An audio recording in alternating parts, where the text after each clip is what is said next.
আজকে সকালে রুটি বানাইনি, তো এখানে আমি গরম গরমে তো আমাদের তিনজনের জন্য চা বানিয়ে নিচ্ছি। মানে আমার ছেলে, মেয়ে এবং আমি খাবো।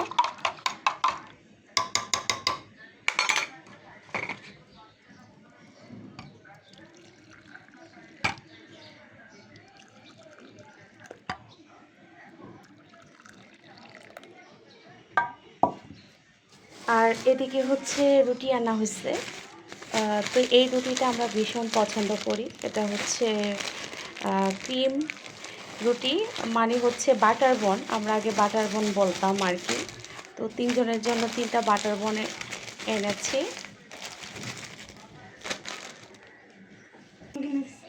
হ্যাঁ বলো, কি বলতেছো? বাবার সাথে দেখা করছি, পরে বাবা তাসে আমার আইসক্রিম কিনে এই ঠান্ডার মধ্যে এখন আজকে কিন্তু ভালো ঠান্ডা পড়ছে গাইস, যেহেতু গতকাল হচ্ছে বৃষ্টি হয়েছে। আর দেখেন এখন পর্যন্ত কিন্তু কোনো রোদ নাই, মানে এখনো বাতাস, ভালোই ঠান্ডা। বলো, যে আইসক্রিম এত নরম থাকে, হ্যাঁ আর একদম পড়তে থাকে, কিন্তু আজকে একদম বরফ হয়ে যেতেছে ঠান্ডার কারণে।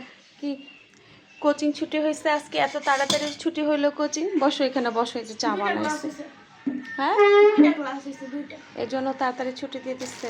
আমি রুটিটা আলাদা খাবো আর চাটা আলাদা। আচ্ছা ঠিক আছে, আমিও অবশ্যই রুটিটা আলাদা খাবো। আমাকে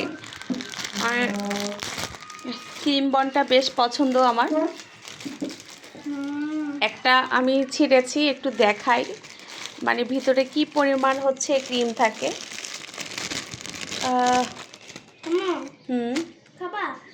না না, আইসক্রিম খাবো না এখন। তো এই ক্রিমের বাটার বনটা আমার এত বেশি পছন্দ, অনেক বেশি মজা লাগে আমার কাছে। নরম পাউরুটি তো। হুম এখন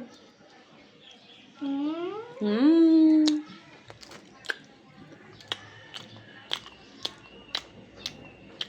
আসলাম, চা ঠান্ডা হয়ে যেতেছে কিন্তু।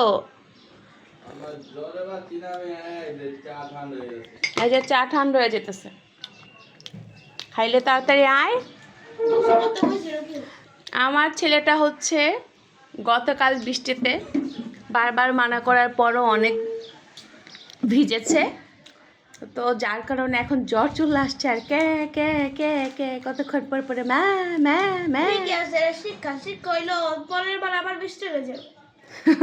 শিক্ষা এটা হচ্ছে আসলে ওর শিক্ষা।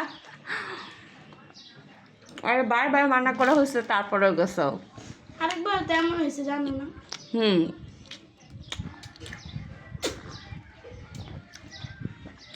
আরেকবারও কিন্তু সেম কাহিনী হয়েছে না মুস্কান? আরেকবার তো একদম বৃষ্টির পানিতে পিছলে ছুট নেই ভেঙে তোতমাই ভেঙে ফেছিল না? ভাঙ্গানো ফাটা হয়েছে।